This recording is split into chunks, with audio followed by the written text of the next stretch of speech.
ran everything in the Sunday school, in the Sunday school.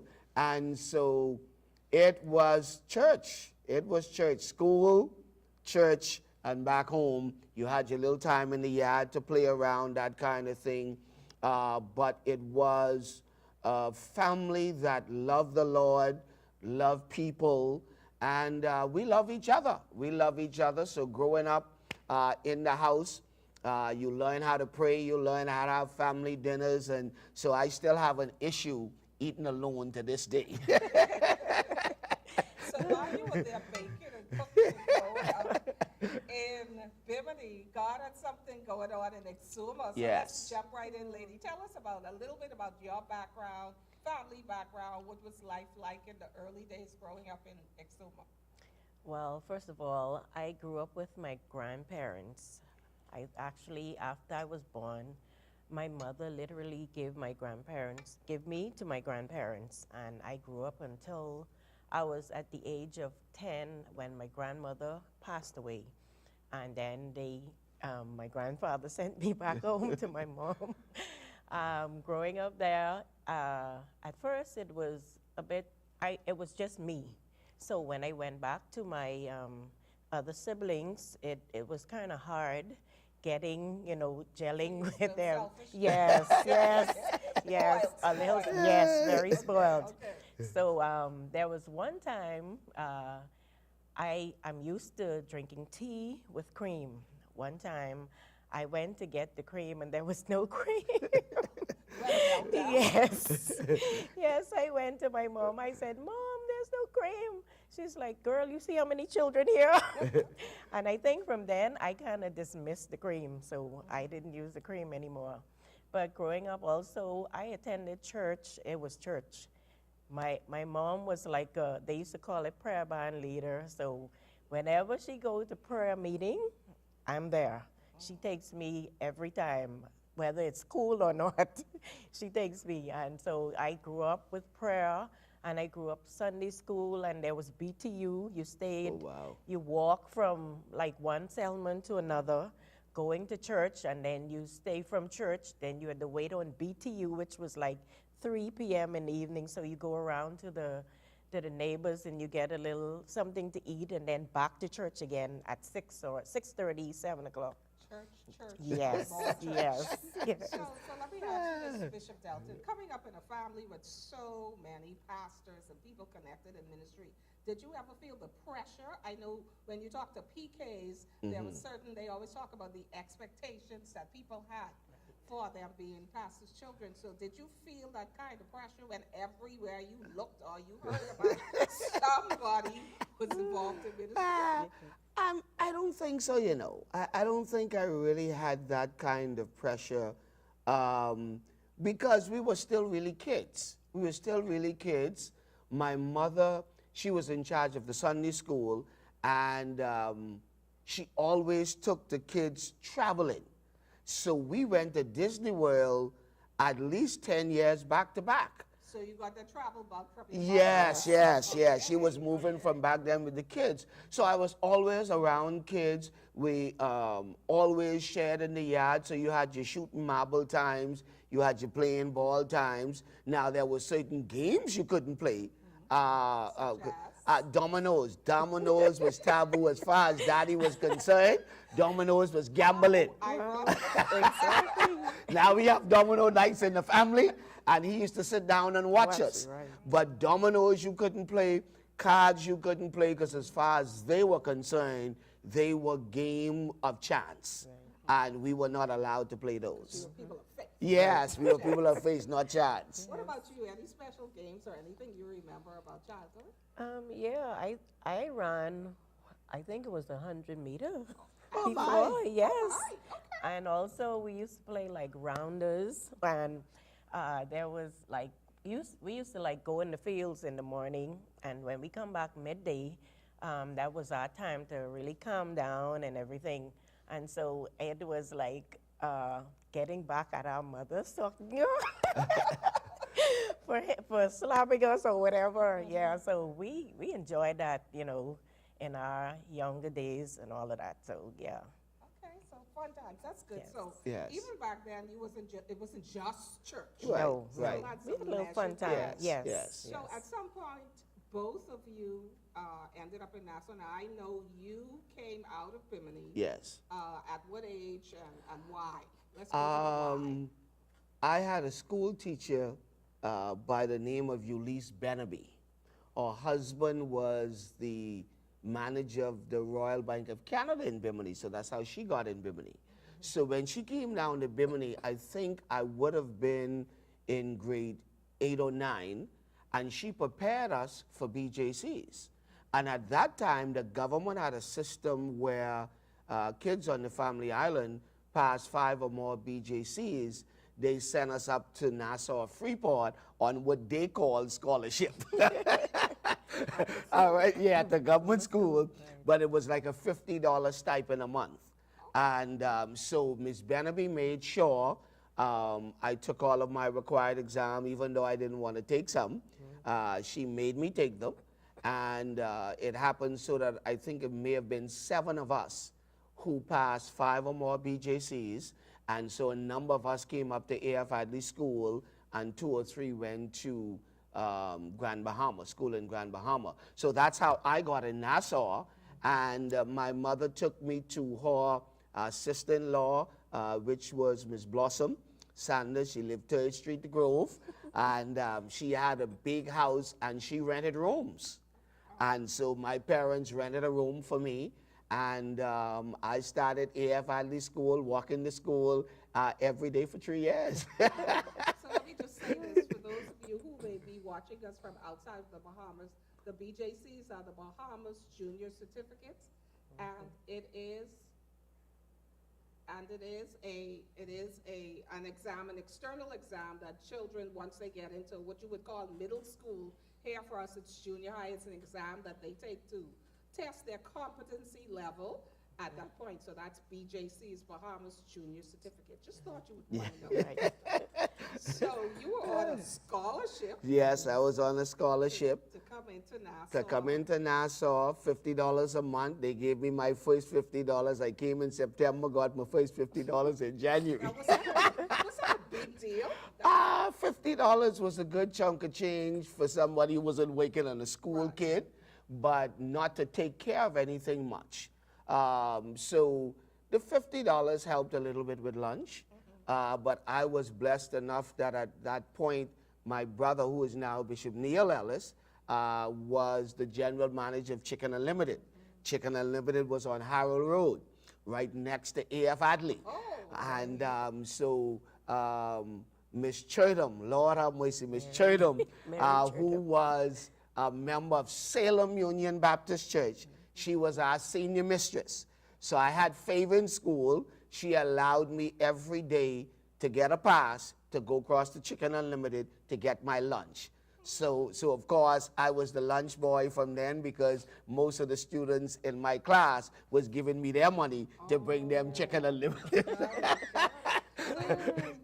was a little salesman. Long time. Long Way back time. then. Yes, So, indeed. let me ask you this. When you came into Nassau, were you terrified about being away from your family for the first time like that, or were you ready? I think half and half. Terrified, but glad. Because you know, when you're living with your parents, now you come out of their home, so you think, oh yeah, I got this now. So I think it was half and half. Unsure of what I was doing, where I was going, but at some point in time was glad that you had a little bit of freedom to do some stuff. And that helped me, to be honest with you, prepared me for my children. Because I realized now, once I send them off to school, they pretty much had to manage on their own from that perspective.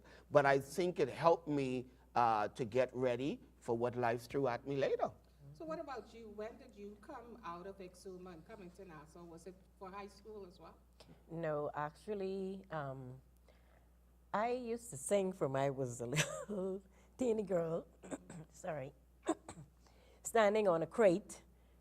They used to call it concerts, church concerts, church anniversary concert and stuff. Sunday and nights. so, yeah. So, and then Bishop Neil Ellis we used to call him Rev at that time, met me. And so he was like, come on down to Nassau and let us get you into a music school and stuff and that. Yeah, so that's where I began. And So at in this point, you had already graduated from school? yes, Okay. yeah.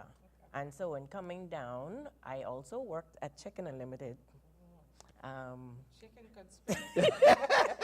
Yes, I also worked at Chicken Unlimited. I mainly made it possible so that I was able to get a job, so that I was not in need of anything like that. And I'm grateful. Thank you so much, Bishop Neil Ellis. I appreciate all that you did for us. So y'all speeding up the story.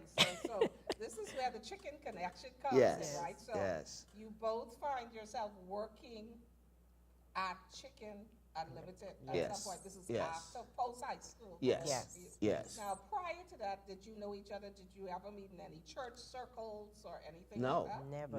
no, I'd never seen her. She indicated she was in Chicken Unlimited.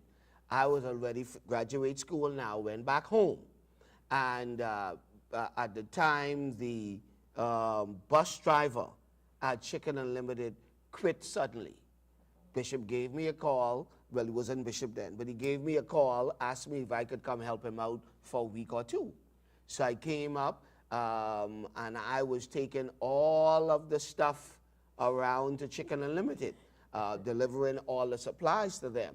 And then one day, Margot Feast asked me to take these pictures to the Robinson Road branch. And I started going through the pictures, and I saw this young lady with back then Miranda Jerry curls. I saw, I still had the picture up until I moved out of my office initially. So I had the picture for about 20 plus years. And I asked the guy, I said, who is this? And he said, Anna Clark. I said, who? Anna Clark. So I said, I can make this girl my wife. Just like that. From the first time, and you talk about love at first sight, love at first picture. What was it, the Jerry curls or just the It was a beautiful visual picture. about- The beautiful picture. As a matter of fact, it was only really a headshot, I believe. Okay. Yeah, it was only really a headshot. So I saw this beautiful young lady. Jerry curls was in style. I said, oh, yeah. She got it going on. Yeah, I said, oh, yeah. And I said, I can make this young lady my wife. And then, well, I realized because they asked me to take the pictures to Robinson Road, then I realized that's where she was working. Right. So you get to Robinson Road and you actually see her for the first time? Never saw her. Never, didn't see her because she was working the grill at the time. Yes, she was, I remember, because you told me the story. She was working the grill at the time, and her back was always to me. So I never saw her face You when went into the store multiple times Yes. to do deliveries. I never saw her. She was in the back making some hamburgers and stuff, and I asked this guy, Hidden. I forget what. Been hidden. Yeah, one of the cooks, I asked him, I said, where's this young lady? And then he said to me, she just got off a little while ago. So how long was that from you saw the picture till you went into the store actually asking for her? This would have probably been a week, within a week. Okay. And then I think what happened after that was I sent a message. This is where it gets tough. I sent a message asking her for a date or asking if I could take her out for lunch. No, pause. Because, Oh my God. let me Should, back should I take a sip? because she had never even seen you yet or met you yet. Right, And you already sent a message to her. right. And she No. sent one back to me. So I switched you to her right now with this. So you get a message from a total stranger. Right, as far as you know, right. But of course, you must have recognized the Ellis name. Right. Knowing that he had something to do Right. with Bishop Ellis. Or Yes. did you know when you got the message that that was his brother? I think I had an idea because, well, we didn't meet, but seeing that his last name was Ellis, like, yeah. And I think someone had mentioned to me that that was Reverend Ellis's brother. So, yeah, so I was like, okay. So when he sent the message to me, I was like, okay, tell him come himself. No, that ain't what you say. That's my kind of lady. That ain't what you say. She said, tell him if he is man, come himself. Like, I remember, I don't forget send me that. no message. I Come forget that. yourself. Say, man, come himself. So you sent this message back. You returned to sender. Right. Yes. So when did he finally approach you? Or how long was it, if you could recall? Was it a day later, a week later? I can't remember. Can It you? may have been a week later, and after that, you'll never believe it. She did decide to go with me for lunch, and you'll never guess where this lunch was. This lunch was at the Corona Hotel. The Corona Hotel doesn't even, but boy, back then, Miranda, it had a major Sunday buffet. Yes. It was. Had a major Sunday buffet, so it may not be high class now, but it was big time back then. So this was that a big deal for you back then? And was that your first date? Not just with him, but first date, period. Real date, yeah. Real date. Yeah. So what did because- you think? What did you think about it? Well, I mean, I was a little overwhelmed. I was shy, very shy. So the fact that I sent a message to him was like, I think I kind of freaked out myself. I was like, I'm not gonna allow, because I came from an Ireland, I'm not gonna come into Nassau and allow anyone to like say anything to me or do anything, and just because I look shy or anything, you know, like say anything and cause me to just come out of what I've been trained to do. So you had in your my guard mind, up. yes, I had a real guard up, and I was like, okay, I have to follow what my parents taught me to do. So that was me. That was me. So, after the first date, let me jump right in. Did you know, like after the first date, that you wanted to go on a second and a third, or you was like, Yeah, I think so. Yeah? Yeah, I mean, for me, you know, growing up, we normally had like lists of things that we wanted to do. Okay, when we meet this man, we wanted a tall or handsome, bright, and all of that. So all of that was you on the wasn't list. checking off your boxes there? No, well, not that one. Not that one. Tall was off. The handsome was, that's it. I was like, okay, all right, let's see how this go, you know. Let's see how this go. And then like, as time goes on, I saw how he carried himself. And that's what really got me. I was like, okay, this young man looked like he knows what he's doing. He knows where he's going. So, hey, I think I could work this. So now you get the girl. Mm-hmm. How long did you date before you proposed? And then who was the first one who said, I love you? Well, man always say, I love you first. So I said, I love you first. And we dated for 3 years. 3, Oh, yes. that's a long Yeah, time. yeah, we dated for 3 years. Yes. Well, we didn't have any money. Right. When did I ever stop you from getting married? We didn't have any money. So I said, I'm not doing this. Didn't say I wasn't ready, Right. but I just said, I don't have any money at all at that time. And but we dated for 3 years before I proposed to her. And your ages were, what were your ages? 21 We and got 22. married at 21 and 22. Okay, so you Yeah. got married at 20. No, we got married at 21. 21. I got married at 21. And I was 22. And she was 22. Amazing. Yeah. So let me switch a little bit to ministry. So meanwhile, y'all are dating. Right. What ministries are you involved in Nassau? Well, Who's that I say think I woman? used to go to, well, no, I lived with one of my cousins, we used to call her aunt. I attended Golden Gates for a while, and then I went to Salem Gates. Assembly. Assembly. Yeah. Yes. And then I went to Salem. And then from Salem, when we connected, we went to New Covenant. New Covenant, yeah. Okay. And then from New Covenant to Mount Tabor, Tabor. yes.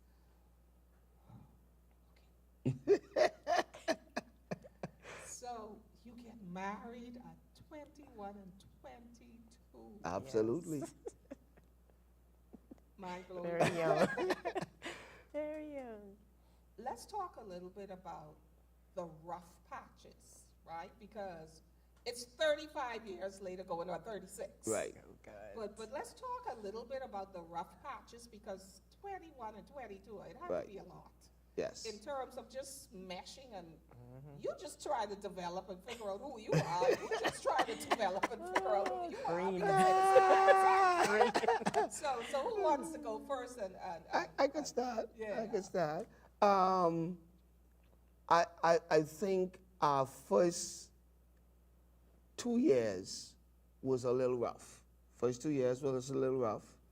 Then we smoothed out a bit. Then I think it was year 6, 7, and 8. She was working a full-time job, going to school after work. So she was going to work 9 to 5, school 6 to 10. And so by the time she get home, you know, all that is sleep. So we had a rough patch during those 3 years where I wasn't quite sure if we was going to survive and make 10.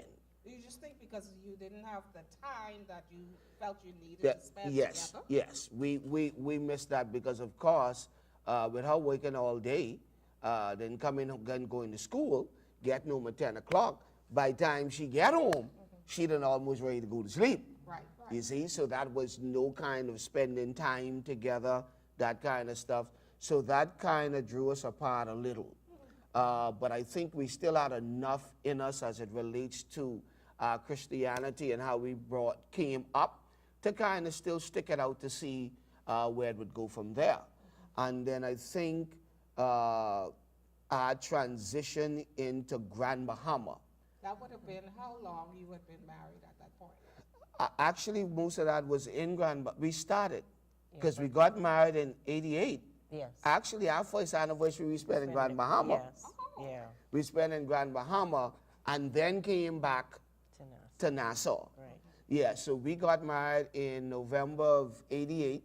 And what happened after that was when we got married, I lost my job at Chicken Unlimited.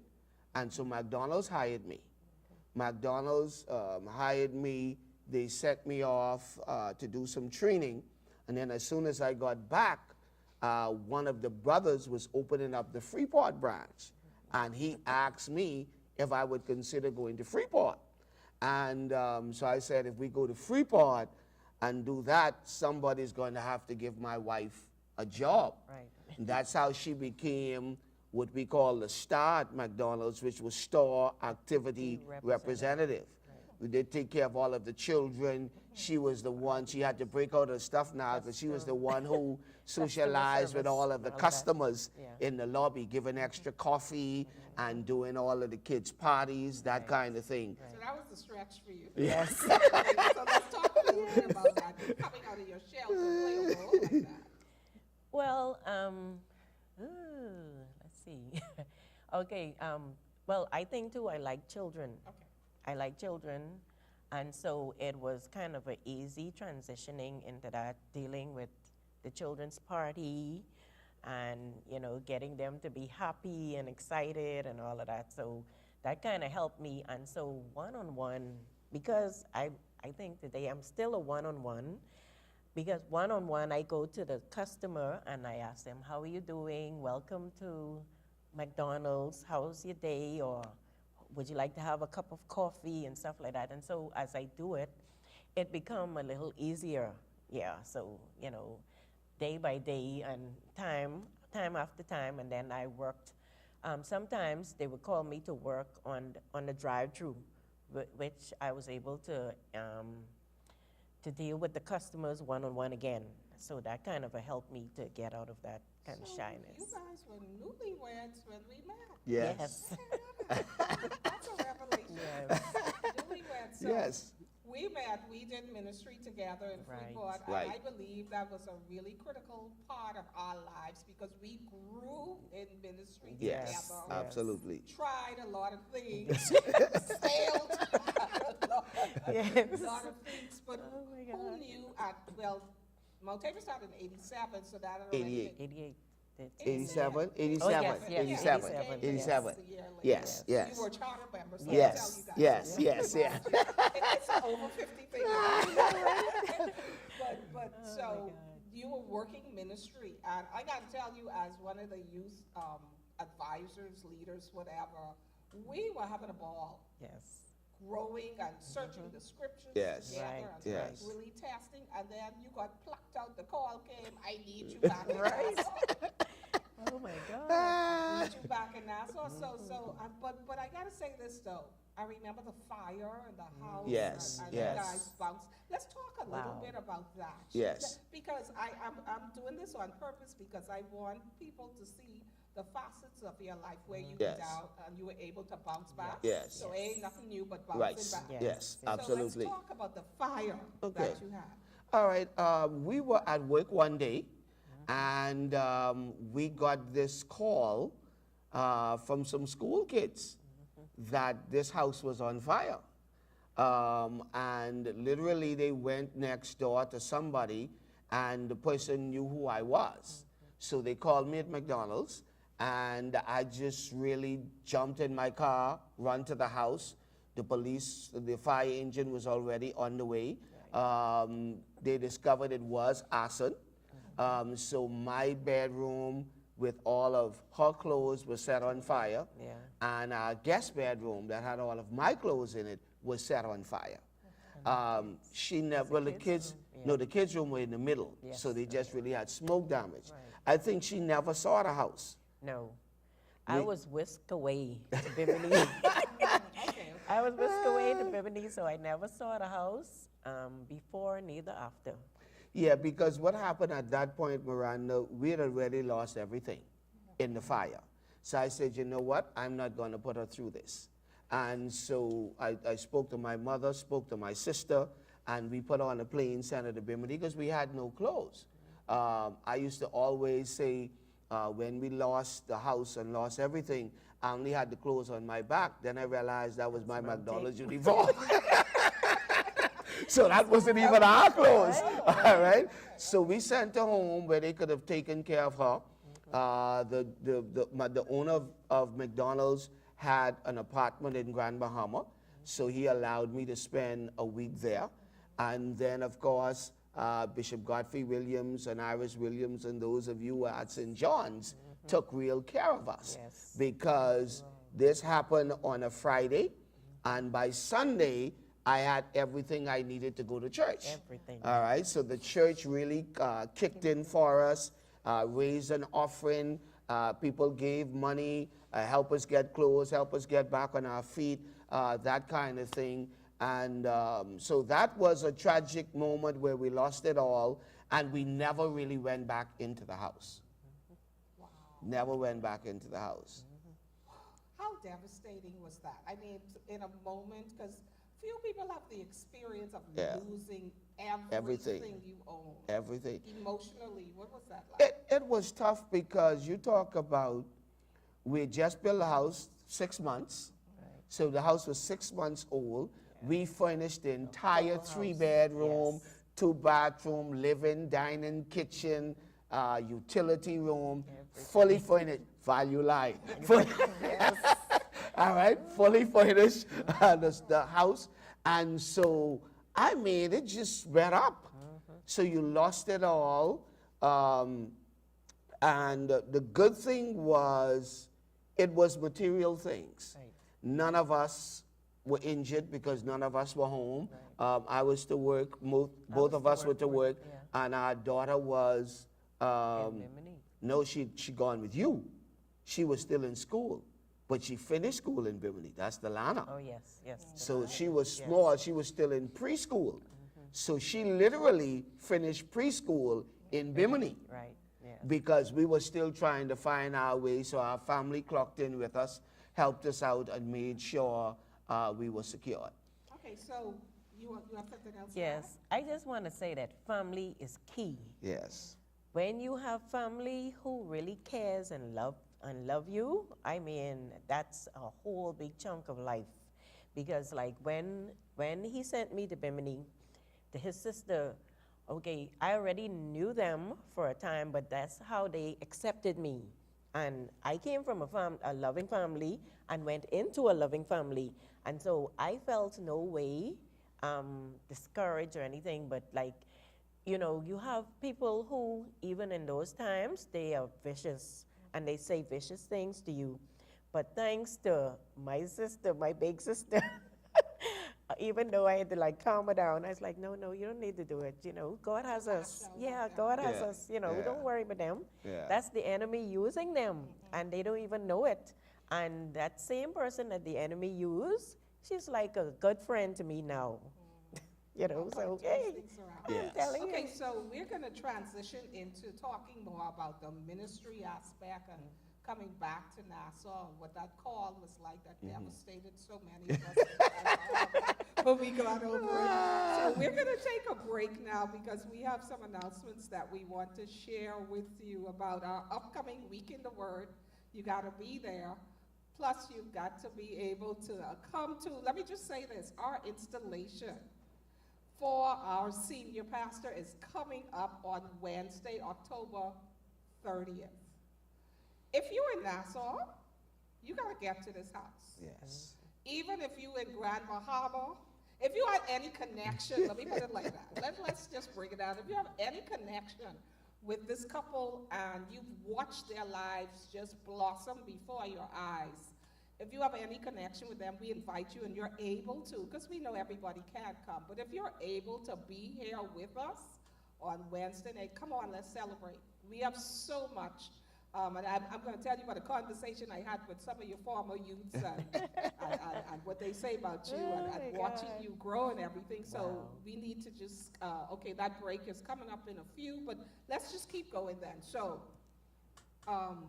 the fire happened, you got over that, and then you get the call. So I want to hear what your reaction was, your response. You get the call that you need it in Nassau, I need you. It was interesting, Miranda, the night before, me and Anna had a conversation, and the conversation was along the line, if I have to move and go back to Nassau or move somewhere else, would you go? She says, wherever you go, I'm going. Yeah. Ruth and And Naomi. it was interesting. Oh my God. I got a call from Bishop Neil Ellis about 2 o'clock in the morning, I believe it was. Yeah. And he asked me about coming to Nassau and this thing and the next thing. And I said, no problem, we'll do it, blah, blah, blah, blah, blah. And then I woke up at 6 o'clock for real. I woke up at 6 o'clock and I said, boy, that was a strange dream I had last night. And so around about 9, I called him. I said, listen, man, how you doing? He said, I'm doing well. I said, I had a dream last night like you asked me to come to Nassau. He said, son, that wasn't no dream. He said, that wasn't no dream. We had a conversation. And when he explained to me that the ministry was growing, he was getting ready to do a lot of moves, he needed somebody to anchor down the ministry while he is traveling and moving on. I think his preaching ministry had really just started to take off. Now, what year was that? This would have been 1994, because I came back, I think, in 95. Okay. Yeah, so this would have been 94 when we were getting ready to make the transition here to Nassau. And we actually came in February of 95. Okay. So we came February of 95. Boy, and they threw me right in the fire, Miranda. My first assignment was T.D. Jakes. Oh. Was T.D. was Jakes, major. that major. T.D. Jakes coming to Nassau for the full gospel at that time. But it was spearheaded, of course, by Bishop Neil Ellis. And so I was thrown right into ministry, planning that stuff, organizing that stuff, and trying to make ministry happen from that perspective. Hosted so many Oh, my God. quote-unquote celebrities in Yes. the gospel arena Yes. over the years. But what I want to talk about is your servant's heart. Yes. Because you built a reputation for almost a quarter of a century Yes. of being a servant leader, of being what they call the best second man Yes. in Christendom over Right. the years, Yes. basically. And you've taught people Yes. successfully how to do that. Yes. You've not only taught people, you've written books. Yes. When you got thrown in the fire, did you even know what you were doing? Not really, to be quite honest with you. I had no clue. Of course, I grew up with parents who was in the service industry. My father was a born fisherman, but he also managed. People talk about Airbnb now. Daddy been managing them kind of stuff a long time. All right, so he managed those. Then my mother, as I indicated, she was a seamstress, so she sewed for a lot of the school kids. She dealt with Sunday school. So service was easy for us from that perspective. And then once I came into working, all of my jobs was in hospitality area. And so it almost became natural. What I did was, when I came to Mount Tabor and they asked me to take over, I became the first assistant, and they asked me to take over the service part of ministry. They wasn't calling it that then, but that's when I pulled on all of my knowledge from McDonald's. So McDonald's, you cross-train. There are no cashiers. There are no cooks. There are no cleaners. There are crew people. So when I came to Mount Tabor, they had this rule. The carpet was the ushers. The tiles was hospitality. So I said, let's forget all that stuff. And then that's when I started cross-training everybody. I said, let everybody know everybody's job. So if somebody doesn't show up today, it doesn't affect us, because now everybody knows the full gamut of serving. And that's how I really began the servant element of it. And because Mount Tabor had so many functions, it never let us stop. So we went from 2 services to 3 services. Then you had conference, believe it or not, between Mount Tabor and being a part of Full Gospel. I was responsible or had hands in 9 conferences a year. Wow. Yeah.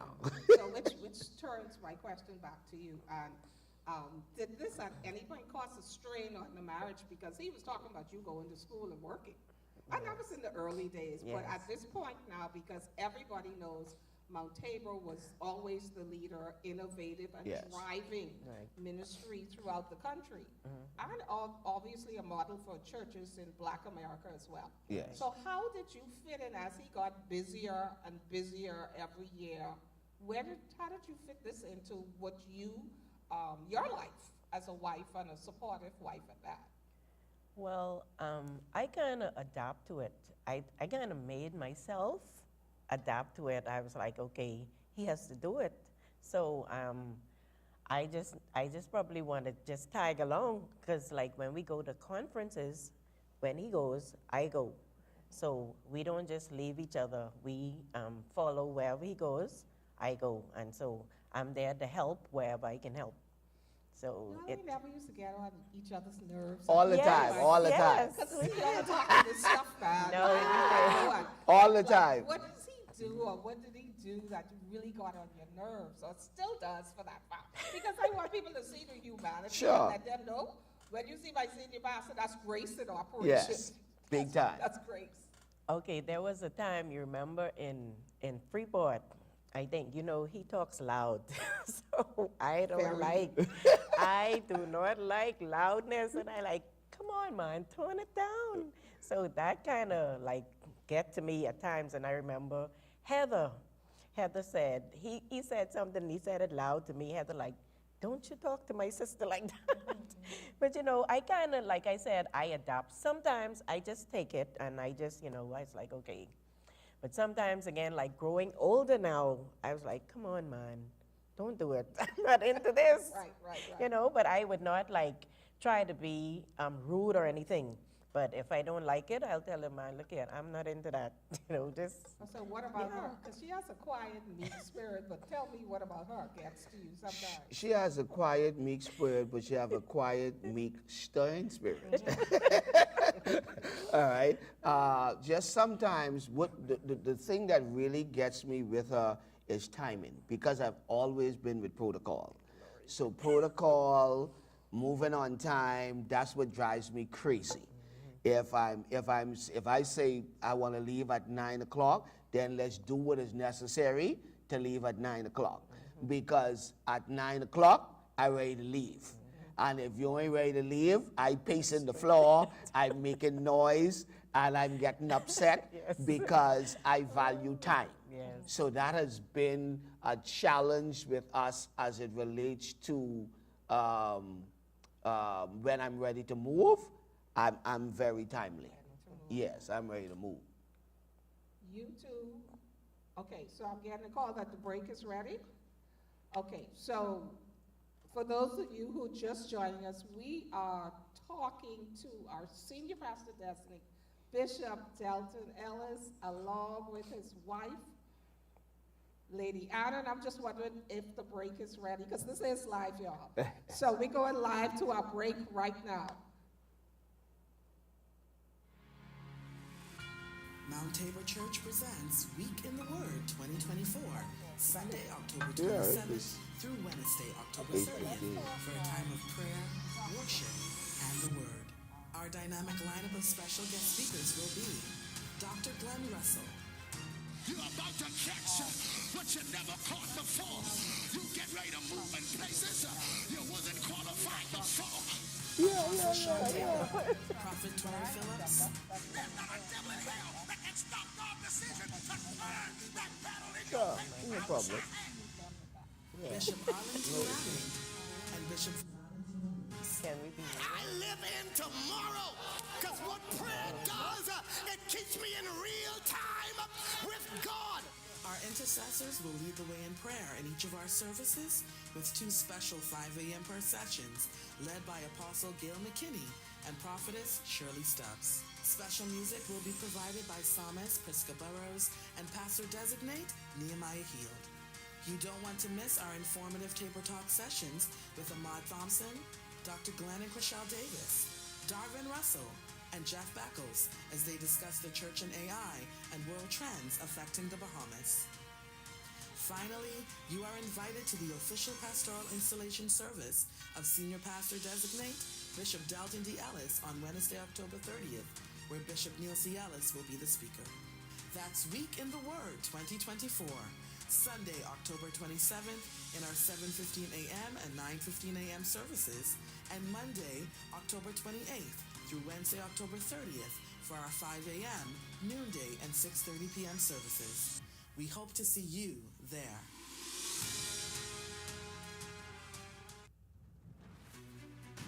Get ready for an unforgettable evening filled with joy, inspiration, and divine manifestation. You are invited to this monumental event as we celebrate the installation of Bishop Delton Dale Ellis as the senior pastor of Mount Tabor Church. Mark your calendars for Wednesday, October 30th at 6:30 p.m. Doors open at 6 p.m., so be sure to arrive early to secure your seat for this momentous occasion.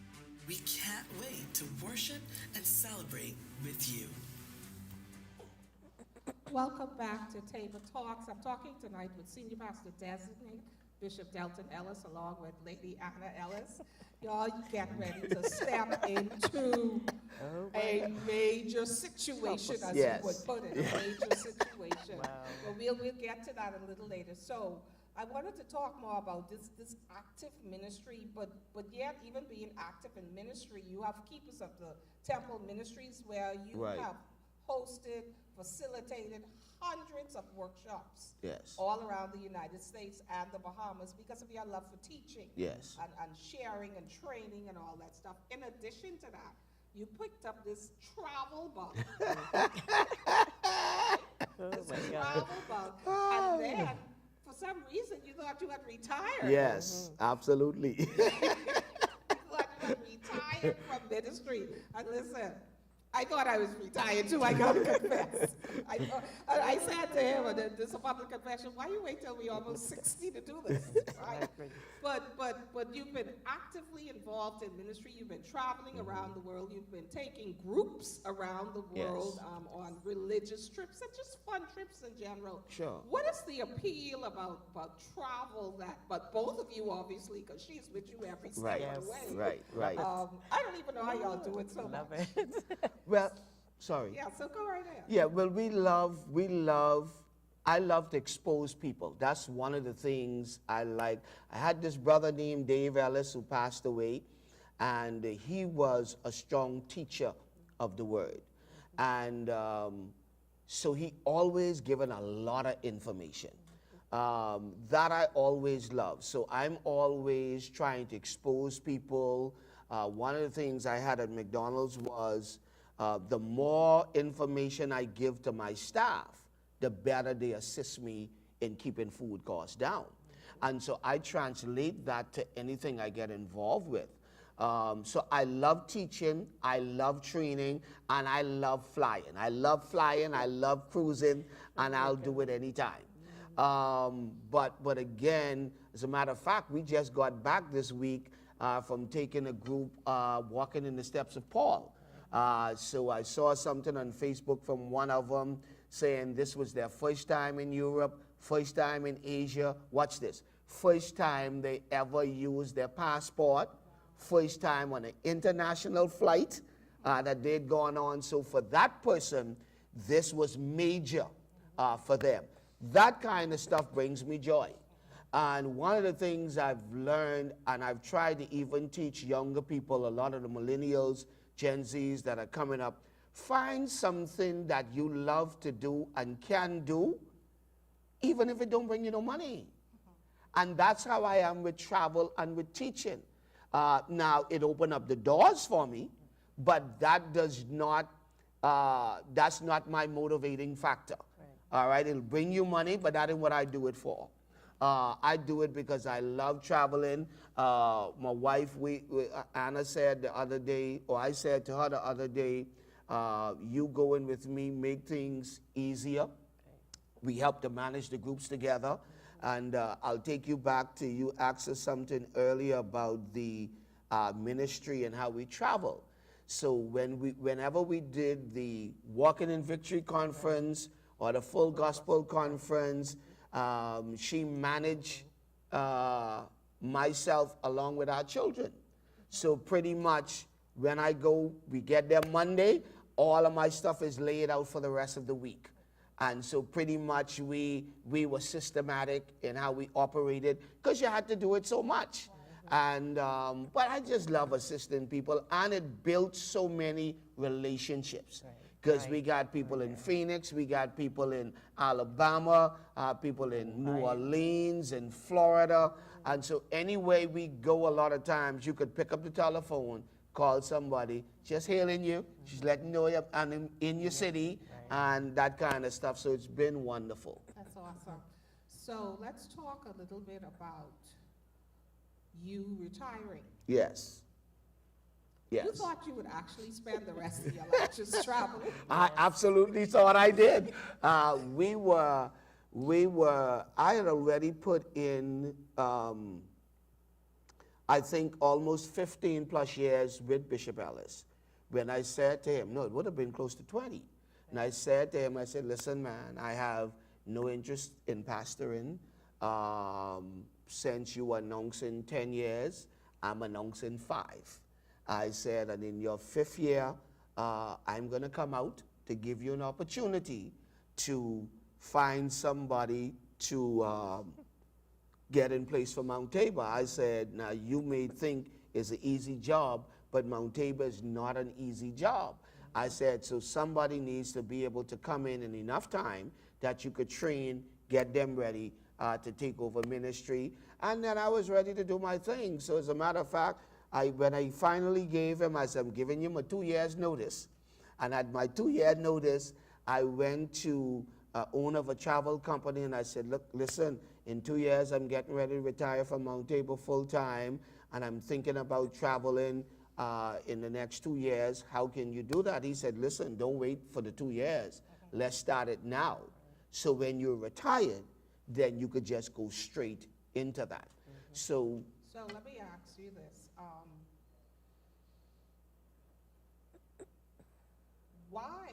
Let's get to the why you were not interested in being a pastor, because I believe everybody, I mean, when we posted that you were going to be the pastor designate and all that stuff, the posts on our social media pages lit up and said, it's about time, all overdue, you know, all those kinds of comments. But I know, knowing you all the years that you had been consistent, yes, that you yes, didn't want to pastor. yes. So help people understand, because some people have said, well, why all of a sudden now we pastoring them? Yeah. We didn't want to. Help them understand, walk them through that process. I thought I was a great second man. And the Bible says, write the vision, make it plain, so those who read it could run with it. I had considered myself, Miranda, a vision runner.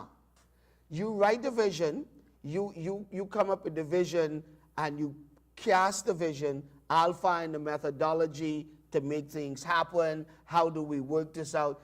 That's how I saw myself. I never really was interested in the major limelight. I tried to stay in the background most of the times at Mount Tabor and just get the job done. My thing was, let's get it done. So I had no interest in pastoring. Then I had this battle, Miranda, between, if I want to pastor, am I pastoring for stuff? Because then you look at Bishop Ellis, you look at pastors, you see they have pastor's anniversary. You see sometime what they get for pastor's anniversary. So some people go into pastoring for what they could get. I didn't want that. My thing was, if I have to go into this for that, then let me leave that alone, because I don't want that to be a motivating factor for me. So that was one of the other reasons I was not interested. Then I saw sometimes what you had to give up as a pastor. I wasn't sure. Yes. I wasn't sure I wanted to give up so much to become a pastor. Then you've seen some of the abuse that pastors take. Again, I wasn't sure I was interested in that. Then I made this statement. I said, Jesus, what Bishop went through as to become the kind of successful pastor he is today or was, I'm not sure if I want all of that, because that was a lot for what he went through. And see, I believe a lot of people want the glamour without going through the process. And so I wasn't really interested. I'd done 25 years. I've seen it all, done it all. I just figured at this point in my life, let me step aside and let somebody else take the forefront. So now we're getting into the elephant in the room. Yes. So the merger happened in 2022? 2022, yes. 2022, and we Yes. had the second pastor of Mount Tabor. Yes. And that was going well, seemingly. Absolutely. The church was bustling, and people were excited and hyped and everything. And Yes. then January 15th came. No, January 12th.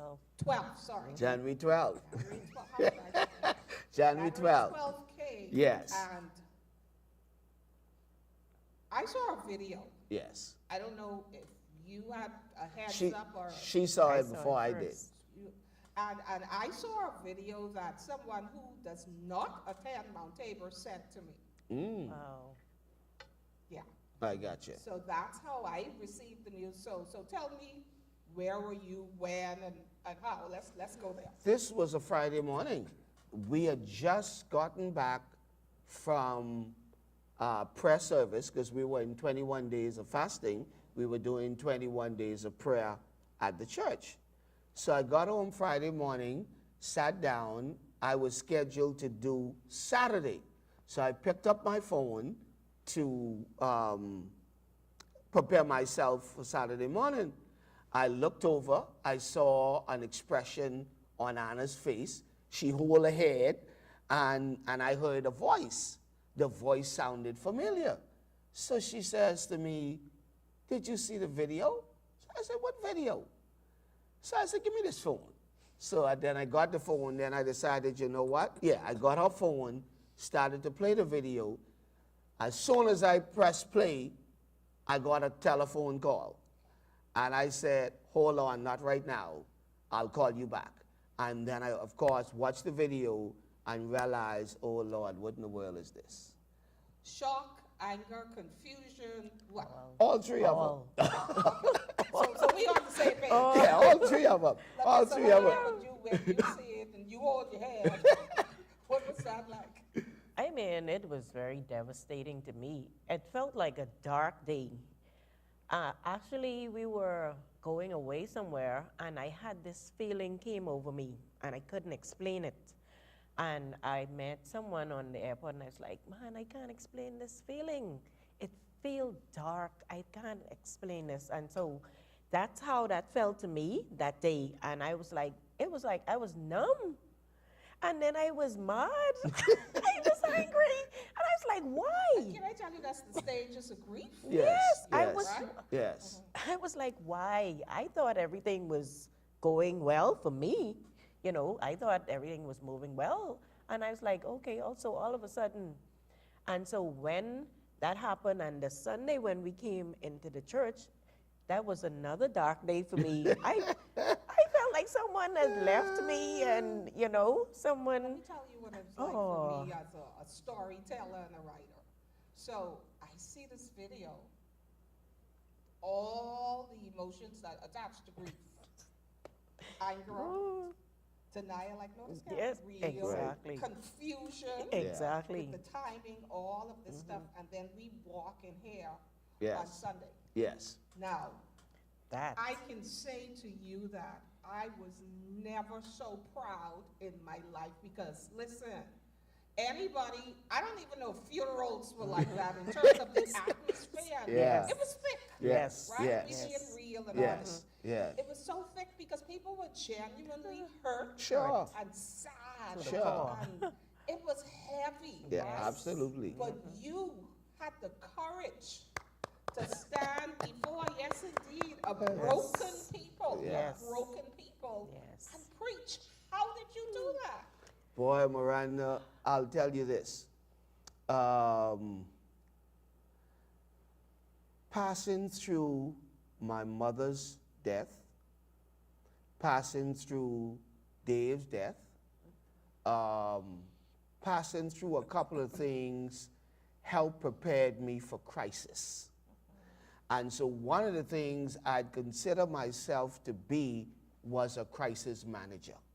I don't have the qualifications as a crisis manager, but I've seen God use me so many times in pulling people and things out of crisis. And during our training in ministry, we had this thing, I think when it was me, Ellis Coldbrook, Godfrey McAlpin, and might have been one more. I can't remember who it was. We had this thing. Now listen here. All us can't fall out the same time. All right? So if you fall out, I need to stay strong enough to be able to catch. And I realized when we met Friday, to be able to handle Sunday, we met Friday. After having conversations with Bishop and Dr. Roma, then conversation with the staff, conversation with the pastors, I went home and I said to my wife, we in trouble. We in trouble. Because I knew this wasn't going on right. And I think because we were in a fasting mode, believe it or not, Miranda, this the text of fasting that I did with the young people from St. John's Yes, I came back to me. And that's what I really dealt with at that time. Scared as hell, coming in. As a matter of fact, I had to call 2 persons to pray for me that morning. One of them left since then. But I called 2 persons to pray for me that morning because I wasn't sure what in the world I was walking into. And when I got in and I saw the crowd or the lack thereof, Imaginary crowd. right? The lack thereof, I say, oh my Jesus, what is this today? And I think the Lord just had me prepared for this time. I what I liked about the moment, because there were howls and screaming and sniffling Yes. all around, but you gave people that opportunity, Yes. that Yes, space yes, to yes. cry it out, Yes. to do whatever they needed Yes. to do. But when you finish, we got to get up and move on. Yes, Right. absolutely. And move on. We have. Yes. So I want to talk a little bit more about that because transition and change. You can't stop change, Right. but how you transition is important. Yes. And people were, I mean, just confused and unsure what to do and why to do. And I'm sure everybody had their individual Sure. reasons for whatever decisions they may have made. Sure. As you stood before this people and you allowed them and created that space where it's okay for you to mourn. Yes. Yes. It's okay to mourn. Yes. Cry and get it out. And get it out. Did you mourn? Did you have your moments, publicly or privately? Each one of you, take it. Anyone can take it first. I did mine publicly because that Sunday, I wept. I was like broken. I was broken to the point that after church, we went over on the other side and I mourned again. I was like weeping because I held Mount Tabor as like a child for me. Like this is where we began. And so I hold Mount Tabor very close to me, and I was like, when this happened, I was like, Delton, we can't let God down. We can't let the vision of Bishop go down. Oh, that's good. And I was like, we got to keep this going on. So it was like I got a fresh window afterwards. It was like, okay, even though I was like trying to stay back before, but it was like, okay, we got to make this happen. We got to keep this going. And so that, that kind of helped me, encouraged me. And because of the ministry, not the ministries, because of what we went through, the schooling and all of that, the prayer schooling and all of the leadership schooling and all of that, it all helped to build us up and bring us back and encourage us to know that we have to keep going and we have to keep standing. What was your process like? It took me a while. What was the most difficult part of the process for you? Relationships. Relationships. I had this thing, because I've met with one or two since it happened, and my thing to them was, adults, anybody has the right to join any church they want to. Just how you do some stuff was the issue for me. And these would have been long time friends, yes. relationships over 20 years old. That was something I couldn't understand. It took me a while. It took me a while to get past that process. I think that's where I was. After the resignation video, it took me 2-3 days. I was over the video. I wasn't over the process, but I was over the fact that, okay, this didn't happen. Now we gotta move on from here. So I think I was there, but I couldn't understand the amount of friendships that I thought I had that dissed me like that. That was my only issue. For me, being self-aware, my approach to it was, I don't need to know the details. Yeah. Because sometimes I could be an overthinker, Yeah. and I would keep thinking about that over and over. Yes. So I chose as best as I could not to get any details. And I don't know if you remember, I came to you and just said, I don't need to know what happened. Yeah. Just tell me what you need me to do. Absolutely. That was my approach to Yes. it. Yeah. I could not. Yeah. Because when it happened, the Sunday in particular, I read some of the meanest posts on social media. Yes. Wow. Yes. And I know better because I'm a PR person. Yes. But I got so engulfed in it, and I became so saddened, I literally had to stop myself. Yeah. Wow. Because again, I would think about that, Yes. analyze that over Right. and over again. Yes. So my approach was to just not know. Yes. Yes. So that I could be focused. And one thing I wanted to make sure was that my spirit was clear. right. Yep. Right. And that I Yep. wasn't making emotional decisions based Absolutely. on what somebody said or Yes. did or Yes. whatever. Yes. How did you rise above the fray? Because I know you work through it like everybody else. Or how do you stay above it? Let's put it like that. How do you stay above the fray? In the first couple of weeks, people kept sending you videos, sending you stuff. And so I had to learn how to ignore some of that. Yes. Yeah. And in future, Yes. just to watch it. Yeah. Exactly. Yeah. So that's what I started doing. I said, you know what? I'm not going to get into this. I watched a portion where after Bishop preached a sermon, and the sermon was about reconciliation. So I got up after he was done, and I made a statement. For those of you who had left, blah, blah, blah, if you wanted to come back, well, they carried me to war. So the first person sent me a video of what somebody said. I was like, oh, wow. And I was like, okay. And so I had a couple of calls because some people saw the video and they wanted to know if I was okay. And I said, yeah, I'm okay. I'm a little disappointed, but I'm okay. And so what I did was tune out from the rest of that. Yeah, the rest of that. I had somebody said, this is what the group of pastors are saying. This is what this. I said, that's all right, man. I said, I'm going to keep moving and I'm going to keep pressing. My concern was the people of Mount Tabor. And what I wanted to do was, I wasn't interested in the building itself. I wasn't interested in anything else. I made up my mind that let me go and help these people get delivered, because you got to see the brokenness, you got to feel the brokenness. All right? All right? And then people was literally confused because they thought, and I agree with them, that the church was moving forward and moving on. Then all of a sudden, So, and then all of a sudden that happened. So people couldn't really get the gist of what took place. So you cast vision Yes. this year, rebuilding, restoring, refocusing, Yes. and repositioning. Yes. If not in that order, Yes. so that's the focus. Yes. Let's talk, how did you arrive at that vision?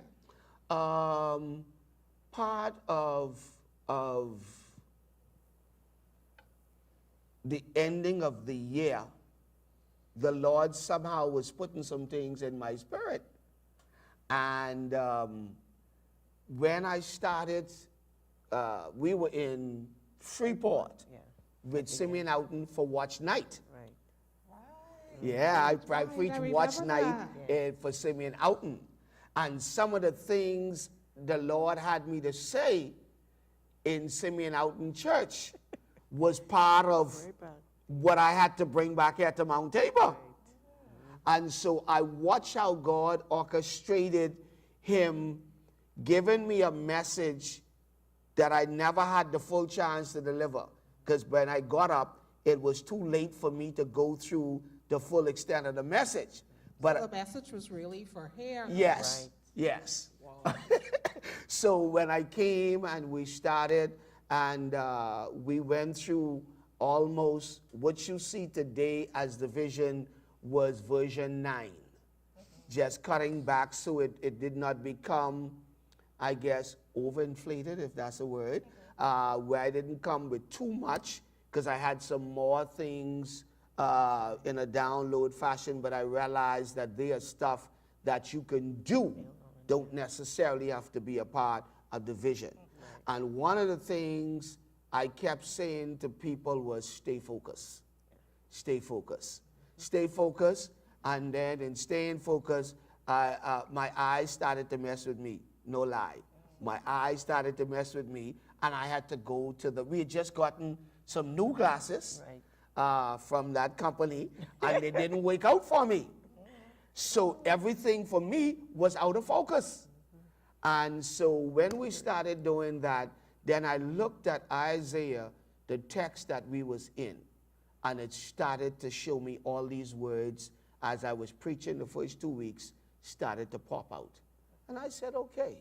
And after that, I sat with the pastors here. I sat with Bishop, sat with Dr. Roma. The three of us looked at things, and then we finally signed off, okay, this looks like a good move here. And then there. you came out swinging with celebration. Man, we were celebrating. I'll jump over the moon. Yes, ma'am, indeed. We came out swinging Yes. with just celebrating. And I Yes, think what ma'am. that did was lifted the Yes, spirit yes. of people. And some people were saying, boy, I don't know who we celebrating next, right? So they kept looking forward to a celebration, Man, listen, right? I say give me any reason to celebrate. And because for me, Miranda, it was all about the people. So I wanted to make sure we celebrate their achievement, celebrate what was going on. And I'm telling you, I believe we could turn it up a notch in 2025. Because I think when people, watch this now, we had this statement, don't go where you're tolerated, go where you're celebrated. Yes, yes. Go where you celebrate it. So I want to make sure that I'm celebrating the people of Mount Tabor for all their achievements. So what are you, now that we've gotten over that, Yes. and we're focused and we're rebuilding, repositioning, I want you to tell these viewers how the people, the members of Mount Tabor stepped up. People Yes. who you didn't even Yes. know Yes. to do certain. Let's Yes. talk about the people who just stepped up. Yes, we part of the vision says that people who were in the background or you were not familiar with, people will step to the plate. Now, I'm a little different. I love giving opportunities. And I believe as you practice, you get better. So for me, I was always good in scouting out talent as well. And so that has helped me. And I don't have a problem delegating. I don't have a problem sharing the stage or the platform or the limelight. I don't have that problem. So anybody who I discovered had a little talent, I mean, I watched Nehemiah and Tasha took the praise team from 6 to now almost 26. Yes. Nehemiah said, we are choir now when you pass 16. I said, all right, sir. I said, all right, sir. Then turn around, we saw the men sing the other day and just blew it out. I'm watching the chat with the women. I'm seeing a new attitude. I'm seeing a new excitement with the women going on. The millennials is getting ready to release something tomorrow, a project they're working on. The men just had their tournament and thing the other day. Then I'm a, I don't want to call it a philanthropist, but I'm charitable. Let me just say it like that. And then you also wanted to be a Christian mafia. Yes, for a long time, big right? time, big time.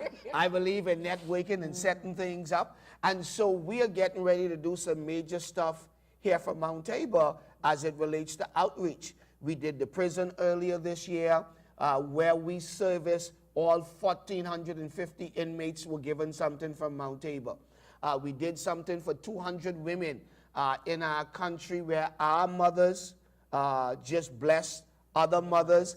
And so my whole scope is, man, let's be a blessing to one another. Let's lift the spirit of each other. If I can have something, then you can have something, and let's make this thing work for the kingdom of God. It's happening. What are you most excited about stepping into this new role, lady? Lady. Oh my God. What are you most excited about? Well, I'm excited to see where Mount Tabor is going, where we've come from. And I know every round goes high and higher. And we want to take Mount Tabor to the next dimension. Yes. From where Bishop and Lady Ellis has done an awesome, super job. And my thing is being excited about, oh my God, Lord, help us to live the life that is pleasing in your sight, that we're able to lead these people into the place where you want us to go. Yes. Not only where we want you to go, but where God wants us to be in life, So Let me just say my this thing. to you, in case you don't know, but you probably do. Even among the women in this ministry, you have a reputation of being encouraging, of being supportive, Oh, and, thank and, you. and women are cheering you on. I see that. So even if they don't you, step up and ladies. say it personally in little chats and little sidebars, Right. people are cheering Aw, you on. I And appreciate then we're you watching all. the conversion. I appreciate you all. We're watching the It's a pleasure. conversion from Pharaoh. Yes. right, with the reputation. But we see your pastor's heart. Yes. And we appreciate it. We know you've always been charitable. And so everything that comes from this pulpit is charitable. Yes. Really, and Yes. it's the love in demonstration. Yes. So we're not just talking about things, and we're not asking for things for you too. Right. That's Right. the beauty of Yes. it. I want you to know Absolutely. that. Right. Absolutely. You are spending that time to say, this is where we want to sow this place or give Right. to this Yes. person. And I believe that's what people are buying into. Yes. And you can feel the atmosphere getting lighter Oh my Yes. God. and lighter. And Yes. we've had, by the way, oh my God, we've had some awesome services with an Yes. overflow. Yes. With people just sitting in the presence Yes. of the Lord Yes. because they can't move. Yes. And as Lady Anna said, every round is going to go Higher. higher and higher and higher and higher. So I don't know what time, because nobody was giving me a time, but as we're going to wrap this up in Yes. short order, Yes. let's talk about this coming week. Yes. Well, let's talk about tomorrow. Yes, Because tomorrow officially begins Week Week in the in the Word. Word Yes. 2024. Yes. And I understand we started from 1999. 1999. 1999. So tell, in your own words, tell them what's going to happen when they come into Mount Tabor on tomorrow. Tomorrow we're taking a twist with Week in the Word. We normally have a speaker for Sunday, but it never really was considered a part of Week in the Word. But what we're doing this time is I invited a pastor and his congregation. And so tomorrow Bishop Arlington Ramming is going to be our speaker for the first service, Christian Discipleship Ministry International. His praise and worship team has joined our praise and worship team. Some of their ushers have joined in with their ushers. Tomorrow doing intercession around the altar at 6:30 in the morning. Some of their intercessors will be around the altar in the morning. I'll be leading intercessory prayer in the first service. One or two of them will be doing intercessory prayer with me. And then Pastor Al is preaching. So what we decided to do is to bring a whole mix in. Then at the second service, 9:15, is Apostle Sean Taylor. He is coming in, again, same concept. His praise and worship team, his protocol team, their church members, we have spot reserved for them, like that's their church, all right, but they'll just be in with us. I want to be able to bridge the gap a little bit better, Miranda, with churches. We're getting ready to do something with the church across the street, Church of God with Pastor Ferguson, and so we want to mix it up. So they are coming in on Sunday. Then on Monday morning at 5 a.m., Apostle 𝐒𝐃𝐘 is going to be with us live from City of Praise. Then 12 noon, Dr. Glenn Russell, that's the one who helped keep things going with me with Keep Us Prayer Watch 5.0. He's going to be here at 12 noon. Coming in from Grand Bahama. Coming in from Grand Bahama, Pastor Carol Moss. She'll be leading in intercession during the day session. And then that night, we have Devonia Williams, who will be leading in intercessions / a lecture, however she is going to move. And then Glenn Davis and his wife Keishel, they'll be interviewed with Tabor Talks by Ahmad Rashad, the Church and AI, where we go in with the Church and AI. And then that night, Prophet Torrey Phillips, name is synonymous here in the Bahamas, but Florida.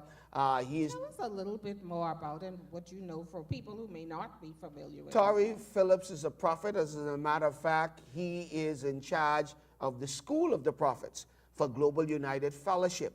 He pastors out of Tallahassee, but he is a road man. He is on the road quite a bit. He's been to the Bahamas before, but it's been a while. And I love his spirit. The Lord dropped him in my spirit, and we made a call. He accepted the invitation to be with us, so he's going. Tuesday night. He's going to share Monday night, Monday night, and Tuesday noonday Right. will be Tori Phillips, and then Tuesday night will be our friend and brother Bishop Valentino Williams from Life Changes Ministry. Also, the married couple, intercessory team, pastors team, Pastor Brian and Audra Bain, they will lead us in intercession. And then Davin Russell will interview Jeff Beckles talking about trends that affects the Bahamas. And all of these things that are going on, we'll understand the difference between digital banking and electronic banking, because there is a difference, all right? And so they'll talk about some stuff that are affecting the Bahamas. And then on Wednesday morning at 5 a.m., Prophetess Shirley Stubbs, again, Freeport, Grand Bahama, and another one of those who helped me during Prayer Watch 5.0. And so she is coming in to lead us in a time of prayer. On Wednesday, there won't be a noonday service because something else is taking place on Wednesday. So on Wednesday night, you got to be in the house. Now, Yes. doors open at 6 o'clock because Yes. we are expecting a major overflow, because Yes. I do believe that it's a time of great celebration. Yes, Because it is that time. The set time has come for you yes, to step into what you've been avoiding, yes, but you knew it was coming. yes. And so I believe that so many people just want to come to celebrate with both of you. I certainly Because we've watched appreciate your lives, we've seen you grow. Yes. And that's what some of your friends at Grand Bahama were saying. Remember when he used to do a little Bible study? And remember when? And just to see the evolution, though. Yes. And to see how God has used it. Go ahead, lady. Miranda, I remembered it was one of the Week in the Word that Bishop laid hands on Delton and myself. So it's so ironic how he's getting installed during this time. Amazing. Yes, yes, Week in the Word again. Absolutely amazing. Yes. And so those of us who've seen you on this journey and seen your faithfulness, Yes. and seeing you operate at all levels and seeing all parts, well, I shouldn't say all parts of you, she's seen all parts of you. But we've seen your personality and watch you in different settings. Yes. Let's Right. put it like that. Yes. Right. I got to tell you, I am so godly proud Thank of you. both Thank of you. you, Thank you. and really humbled that God has allowed me to be a part of this journey, Yes. We're humbled to have even though we're almost 60. Yes. Closer to 60 than we are to 50. You understand? Closer. We ain't there yet, but Yes. we get there if we live long enough. Yes. Long Right. enough. But Right. I think we're going to end and wrap up. If you want to say any final words, lady, let you go first. Oh, wow. It's been an honor. I am telling you, I'm still baffled over becoming First Lady. Someone would say, oh, you always, but I try my best to be humble. That's how I was taught by my mother. My mother taught me how to be that, and growing in the faith, you have to be humble. Humble Yes. yourself under the Yes. mighty arm of God, and in due season, you will be exalted. Yes. Yes. I'm humbled by this opportunity and time to, I guess, serve in this capacity. I don't come with any ulterior motive other than to see the people of Mount Tabor and the people in the body of Christ to make progress. I said it openly in the church one time. I think I live a good life. I think God has been faithful to us. We've traveled the world. We've lived pretty good. We've done well for ourselves, and He keeps shifting us in different seasons. Yes. And so I believe He's placed me at a time now where I can help to be a blessing to a widespread population of Mount Tabor and the body of Christ. And I'm excited and ready to go forward. Let me just take this opportunity to say, on behalf of your members and future members Oh, thank you. Thank you. of Mount Tabor Church, we are so proud Thank and you. honored that God would choose you in this season. Yes. Because God is so strategic. Yes. And He knew that we would need a former Pharaoh, Yes. a former Absolutely. And I have Yeah. a wonderful servant's heart. Yes. And we know that, those of us Yes. who know and love you. And we know that you are not only well able and capable, but you're anointed to do it. Right. You both are. And we look forward to this journey together Absolutely. till the wheels roll off. they say. So thank you so much for tuning in tonight. This has been another edition of Tabor Talks. I'm so happy and delighted that you would join us tonight. Make sure get in the house tomorrow morning, 7:15 or 9:15. You have that opportunity. And of course, 6:30 every night this week until Wednesday. We would love to have you worship and celebrate with us. Good night, everybody. Good Good night. night. Mount Tabor Church presents All right. That's about an hour and a half. Sunday, October 27th through Yeah. Wednesday, No, that's good. I knew. of prayer, worship, and the Word. Our dynamic lineup of special guest speakers will be Dr. Glenn Russell, You're about to catch what you never caught before. You get ready to move in places you wasn't qualified before. Apostle Sean Taylor, Prophet Tori Phillips, There's not a devil in hell that can stop God's decision to turn that battle in your favor. I wish I had. Bishop Arlington Lanning, and Bishop Valentino Williams. I live in tomorrow, because what prayer does, it keeps me in real time with God. Our intercessors will lead the way in prayer in each of our services with 2 special 5 a.m. prayer sessions led by Apostle 𝐒𝐘𝐃 and Prophetess Shirley Stubbs. Special music will be provided by Psalmist Priska Burrows and Pastor Designate Nehemiah Heald.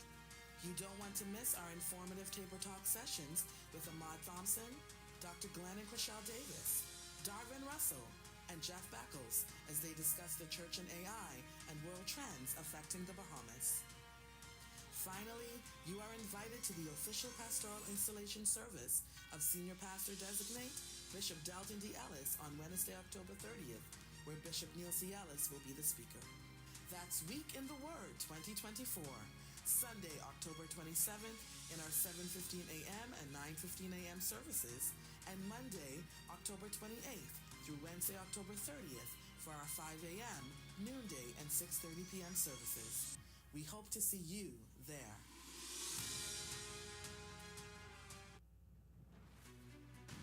Get ready for an unforgettable evening filled with joy, inspiration, and divine manifestation. You are invited to this monumental event as we celebrate the installation of Bishop Delton Dale Ellis as the senior pastor of Mount Tabor Church. Mark your calendars for Wednesday, October 30th at 6:30 p.m. Doors open at 6 p.m., so be sure to arrive early to secure your seat for this momentous occasion. We can't wait to worship and celebrate with you.